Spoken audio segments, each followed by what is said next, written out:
इस सोच के साथ नहीं उठो कि मैं कल कुछ नहीं कर सक पाया, बल्कि इस सोच के साथ उठो कि मैं आज क्या कर सकता हूँ। Hey guys, this is Saurabh again, welcome to आपके अपने चैनल आई डू मोटिवेशनल पर। आज हम बात करने वाले हैं कि कैसे आप इस हाई टाइम में 95% ला सकते हैं। जी बिल्कुल, आप 95% ला सकते हैं। कैसे आप 2.5 मंथ्स पहले प्रिपेयर करके अपनी 95% ला सकते हैं। मैं ये नहीं कहूँगा कि आप ऐसे ही बैठ के नॉर्मली बिल्कुल हार्डवर्क करके ला सकते हैं। आपको थोड़ा सा मेहनत करनी पड़ेगी, आपको थोड़ी अपनी स्ट्रेटजीज एंड प्लानिंग्स को बदलना होगा, मेरे तरीके से उन्हें मोल्ड करना होगा। मैं आपको अपने पर्सनल बताने वाला हूं कि कैसे मैंने अपने 95% लाए। तो आज हम बात करने वाले हैं सिंपली एक फॉर्मूले पर, जिसका नाम है MFF, मेमोरी फ्लैशबैक फॉर्मूला, या बिल्कुल मेमोरी फ्लैशबैक फॉर्मूला, या come on again memory flashback formula. ये आपके जो चीजें सबकॉन्शियस माइंड में जाती हैं उन्हें कॉन्शियस माइंड में वापस लाएगा, आपको भूलने नहीं देगा। ये फॉर्मूला आपके जो रिवीजन है उसको बहुत मजबूत करेगा और आपको एक्स्ट्रा टाइम निकालने के लिए, रिवीजन के लिए जरूरत नहीं पड़ेगी। जैसे आप मान लीजिए मैं कोई भी टॉपिक आज पढ़ता हूं, अब मेरे जो रूटीन में और मेरे जो टाइम टेबल है उसमें है 15 डेज बाद उसका अगेन रिवीजन करना है। तो जितना टाइम मुझे आज लगेगा उसके रिवीजन में, हो सकता है मुझे आज 10 मिनट्स लगेंगे तो उस समय पे 8 मिनट्स लगें। लेकिन अगर हम इस फॉर्मूले को अप्लाई करते हैं तो जहां पर मुझे 8 मिनट लग रही है वहां पर सिर्फ 2 मिनट लगेंगी, बिल्कुल सिर्फ 2 मिनट। आप सोच सकते हैं कितना कम समय लग रहा है। जी बिल्कुल, क्योंकि अभी हमारे पास में इतना हाई टाइम है तो आपको अब इधर उधर ज्यादा भटकने की जरूरत नहीं है, ज्यादा मटेरियल सर्च करने की जरूरत नहीं है। सिंपली अपने स्टडी मटेरियल पे, एनसीईआरटी पे फोकस करना है। तो देखिए आपको कैसे प्रिपेयर करना है। सबसे पहले बात करते हैं कि जिन सब्जेक्ट्स में आपको सबसे ज्यादा मुश्किल होती है, साइंस में और मैथ्स में होती है, ठीक है। तो सबसे पहले हम साइंस को देखते हैं। आपके पास में साइंस 3 है, 3 बुक्स हैं, फिजिक्स, केमिस्ट्री एंड बायोलॉजी। तीनों में ऑलमोस्ट 4 to 5 चैप्टर्स हैं।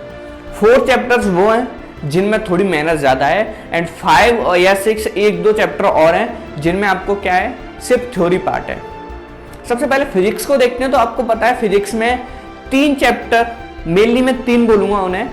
3 चैप्टर ऐसे हैं जिसमें पहला है इलेक्ट्रिसिटी, ठीक है ना। फिर दूसरा आपको पता ही है, ठीक है, इलेक्ट्रिक करंट जो है उसी का पार्ट है दूसरा वाला, magnetic effect of electric current, उसी का पार्ट एक चैप्टर। दूसरा हम बात करेंगे लाइट के बारे में। लाइट और रिफ्लेक्शन और रिफ्रैक्शन ना, वो तीनों एक ही चैप्टर है, 2 चैप्टर में मानता हूं इन्हें। बाकी का तीसरा और चौथा जो है आपको थ्योरी है, आपको पता है। तो सबसे पहले मैं नॉर्मली डीपली हर चैप्टर के बारे में बात ना करके एक ऊपर से बात करते हैं हम। अगर मान लीजिए बहुत से बच्चों में से आप में से बहुत से बच्चों को रात में पढ़ने की आदत होगी, बहुत से को सुबह पढ़ने की आदत होगी।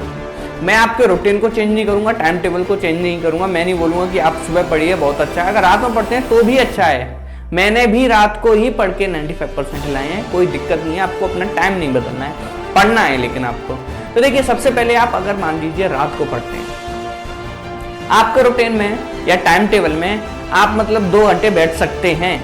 आपने 2 घंटे अपना रखा है, 3 घंटे रखा है, 4 घंटे रखा है, 5 घंटे रखा है, मैं उसे चेंज नहीं करूंगा।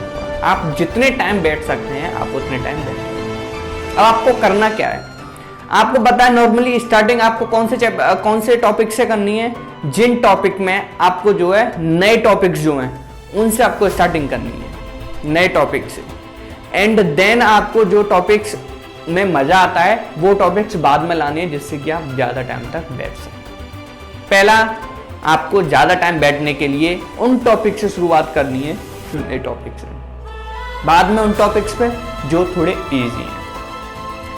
सेकंड देखिए जरा, मान लीजिए रात को आप 3 घंटे पढ़े, मैं एवरेज लेके चलता हूं, 2 या 3 घंटे मतलब पढ़े आप। पढ़ने पर आपने देखा मैंने कि आपने जो फिजिक्स का फर्स्ट चैप्टर, एक चैप्टर फिजिक्स में से थ्योरी का या कुछ जो भी है, और एक चैप्टर आपने सोशल साइंस में से कवर अप किया। सुबह आप उठेंगे, सुबह अगर पढ़ने की हैबिट नहीं है, आप अपने रूटीन में नहीं पढ़ते हैं बिल्कुल भी, तो आपको सुबह पढ़ना भी नहीं है। Simple half an hour add करना है सुबह के रूटीन में, अगर नहीं पढ़ते हैं तो। हाफ एन आवर को ऐड करने के बाद आपको क्या करना है, जो शाम को पढ़ा है उसमें आपको एक फॉर्मूला अप्लाई करना है, मेमोरी फ्लैशबैक फॉर्मूला। इसमें आपको क्या करना है, आप मूवी देखते हैं, बाद में अगर मान लीजिए मुझे किसी को मूवी एक्सप्लेन करनी है, तो जब मैं उसे मूवी एक्सप्लेन करूंगा कहीं ना कहीं वो मेरे मेमोरी के पीछे एक सीन क्रिएट हो रहे होंगे, सीन वाइज चल रही होगी। सिमिलरली आपको अपने ही आपको एक मूवी बतानी है, जो शाम को आपने मूवी देखी 2.5 घंटे 3 घंटे जो आपने पढ़ा उसकी मूवी बतानी है अपने आप को।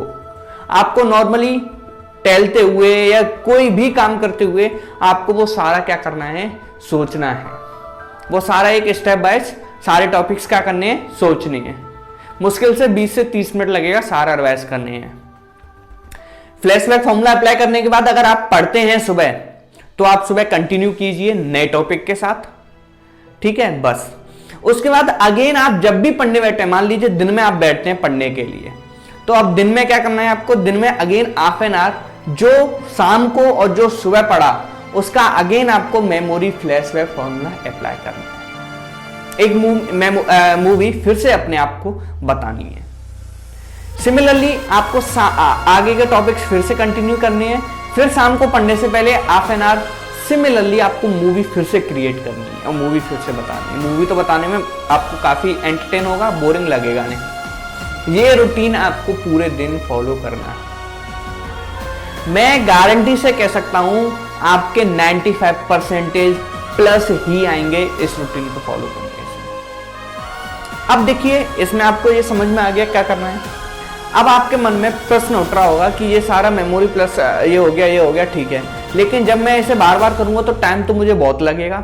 एक नॉर्मली आप मूवी देखने जाते हैं तो कितने घंटे की होती है, 3 से 3.5 घंटे की मूवी आप जब देखते हैं, या 2.5 से 3 घंटे की जब मूवी आप देखते हैं, उसको किसी को अगर मुझे बतानी है तो मुझे 20 मिनट भी नहीं लगेंगे। आप सोच सकते हैं 3.5 घंटे की मूवी को 20 मिनट लग रहे हैं, तो आपको यही टाइम लगेगा। आप अप्लाई करेंगे जब आपको पता चलेगा कि इसमें कुछ भी टाइम नहीं लग रहा और आपको जो सिलेबस इतना था वो इतना लगने लगेगा। एक मूवी की तरह आपके माइंड में वो सारा आ जाएगा। जिस दिन आप एग्जाम देंगे वो तुरंत क्लिक करेगा। आपको नर्वस नहीं होना है कि अरे इतना सारा है कि कैसे होगा। कोई दिक्कत नहीं है, कुछ भी सिलेबस नहीं है। मैं बता रहा हूं आपको, एनसीईआरटी से आप पढ़िए, उन एक्सरसाइज को करिए, जो भी करें मेमोरी फ्लैशबैक फॉर्मूला अप्लाई करें। उसके अलावा आपको कुछ नहीं करना है। 95% प्लस आराम से आपको आएंगे। अब आपको प्रिपरेशन में जब करना है तो उसमें आपको मतलब कैसे प्रिपरेशन करनी है वो हम सेकंड पार्ट में बात करेंगे। उसके लिए मैं अलग वीडियो नहीं बना रहा हूं, इसी में कंबाइन करते हैं। एक और बार देखते हैं जरा। आपको क्या करना है, पूरे दिन में मेमोरी फ्लैशबैक फॉर्मूला पढ़ने से पहले अप्लाई करना है, ठीक है। अब मैं बात करता हूं सेकंड जरा मैथमेटिक्स की। अब मैथमेटिक्स का क्या करना है, मैथमेटिक्स में इसी फॉर्मूले को आपको अप्लाई करना है। ज्यादातर आपको क्या होता है मैथमेटिक्स में क्या दिक्कत आती है, अरे क्वेश्चन कर लिया फिर 4 दिन बाद देखते हैं अरे ये फिर से नहीं आ रहा मुझे। तो सिमिलरली आप अगर मैथमेटिक्स में भी इस फॉर्मूले को अप्लाई करेंगे, कैलकुलेशन हाथ से एक बार कर ली चलो ठीक है, 2 बार कर ली चलो ठीक है, तीसरी बार आप क्या करेंगे, कैलकुलेशन को माइंड में करेंगे कि अरे इसमें ये मल्टीप्लाई होगा, ये होगा, ये होगा, देन आंसर ये आ जाएगा, ऐसे आ जाएगा। आपको मेमोरी फ्लैशबैक फॉर्मूला मैथमेटिक्स में भी अप्लाई करना है। सेकंड पार्ट में हम बात करने वाले हैं कि आपको 2.5 महीने पहले प्रिपरेशन अब करनी कैसे। समझ में आ गया, फॉर्मूला अप्लाई करना है, ठीक है। टाइम टेबल समझ में आ गया, बिल्कुल समझ में आ गया, बिल्कुल क्लियर हो गया, कोई दिक्कत नहीं है। अब हम देखते हैं कि करना क्या है। अब आपको करना यह है, जो भी एनसीईआरटी में एग्जाम्पल्स हैं, एनसीईआरटी के पीछे एक्सरसाइज है, उसमें एक भी क्वेश्चन ऐसा नहीं रहना चाहिए जो आपको आनी था।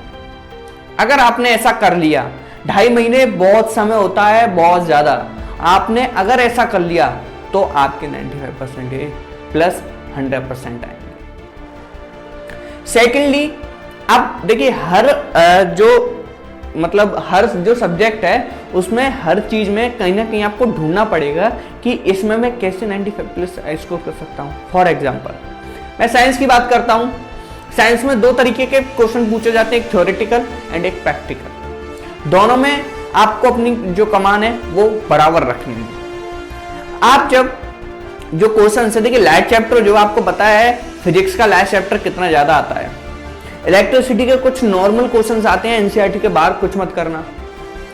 आपको पता है कि सोलर से और जो एनर्जी वाला है उसमें से थ्योरी आ ही जाएगी, उसमें से आपको थ्योरी के क्वेश्चन सारे कर लो यार, क्या है, थोड़ा सा ही टाइम लगेगा। आप मेमोरी फ्लैशबैक फॉर्मूला अप्लाई करेंगे तो आपको अलग से कुछ नहीं करना है। आप जब नॉर्मली अपने टाइम टेबल से पढ़ते जाएंगे, इस फॉर्मूले को अप्लाई करते जाएंगे, ईजिली आपका सारा हो जाएगा। बायोलॉजी में आपको पता है कि जो भी बायोलॉजी में आप जहाँ पे भी डायग्राम बना सकते हैं आप बनाइए।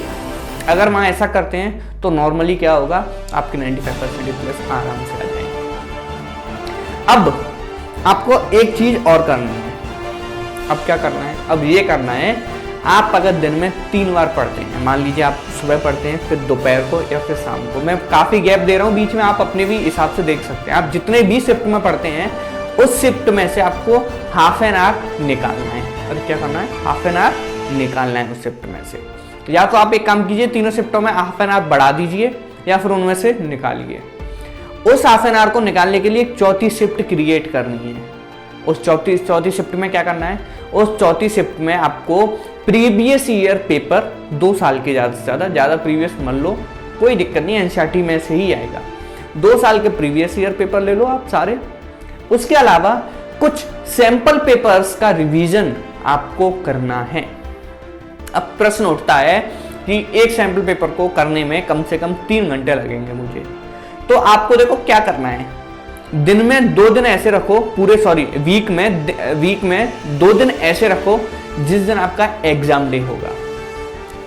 3 डेज आफ्टर 3 डेज, 3 दिन के गैप में जिस दिन आपका एग्जाम होगा। अब बाकी के दिन सैंपल पेपर को आपको तरीके से सॉल्व नहीं करना है। उस दिन क्या करना है, आपको सेम मेमोरी फ्लैशबैक फॉर्मूला जैसे अप्लाई कर रहे थे उसी तरीके से उन्हें करना है। जैसे मैंने मान लीजिए कोई भी पहला क्वेश्चन देखा, ठीक है, पहला क्वेश्चन ये, अब मैंने सोच लिया कि इसमें ऐसा होगा, इसमें ऐसा होगा, इसमें ये होगा। इंग्लिश में ही आप बोल सकते हैं, बोल के तो कर सकते हैं यार उन क्वेश्चनों को। तो जहाँ 3 घंटे लगते हैं वहाँ आपको 1 घंटा ही लगेगा। एक सैंपल पेपर हो गया। अब जिस दिन आपने एग्जाम डे रखा है उस दिन तरीके से 3 घंटे का पूरा एग्जाम कीजिए। जो भी आपके गार्डियंस हैं, जो भी टीचर हैं, उनसे पूरा प्रॉपर्ली चेक करवाइए। इससे आपके 95% प्लस 100% आएंगे। आपको अब आज के लेसन से, आज के पूरे इस वीडियो से 3 चीजें याद रखनी है। पहली, memory flashback formula. Number 2, sample papers के लिए चौथी शिफ्ट क्रिएट करना। नंबर 3, एनसीईआरटी में के अलावा कोई भी क्वेश्चन इधर उधर ज्यादा नहीं भटकना। याद रखना, ज्यादा नहीं भटकना। अब आपके पास टाइम नहीं है, समझो इस चीज को, आपके पास अब टाइम नहीं है, तो आपको ज्यादा नहीं इधर उधर भगना है। आपको नॉर्मली इन्हीं चीजों पे स्टिक रहना है और 95% आपके आराम से, कोई दिक्कत नहीं, आराम से आ जाएंगे। अब देखिए एक प्रश्न और आता है कि ये तो चलो तैयारी होगी, सब कुछ हो गया, मेरे को ये आता है, ये आता है, ये। अब लेकिन प्रॉब्लम यहाँ आ रही है कि उस क्वेश्चन को रिप्रेजेंट कैसे करना है। उसके लिए ये वीडियो लेंथी ज्यादा हो रहा है, उसके लिए हम बात करेंगे अगले वीडियो में कि आपको कैसे अपना एग्जाम पेपर रिप्रेजेंट करना है। उसके बाद लास्ट वीडियो में हम बात करेंगे कैसे मेरे 95% आए थे और कैसे मैंने एक सब्जेक्ट में 100 में से 100, कैसे मेरे मैथ्स में 98 मार्क्स आए थे, कैसे मेरे हिंदी में भी 90 से अबव आए थे, कैसे बाकी के सब्जेक्ट्स को मैंने मेंटेन किया, उस सारे में हम लास्ट के वीडियो में बात करेंगे। अगर आपको ये वीडियो अच्छा लगा हो तो प्लीज इस वीडियो को लाइक कर दीजिए और जुड़े रहिए हमसे ये सारी बातों पे डिस्कस करने के लिए और 95% लाने के लिए एडू मोटिवेशन सौरभ तोमर को आप सब्सक्राइब कर लीजिए। Thank you.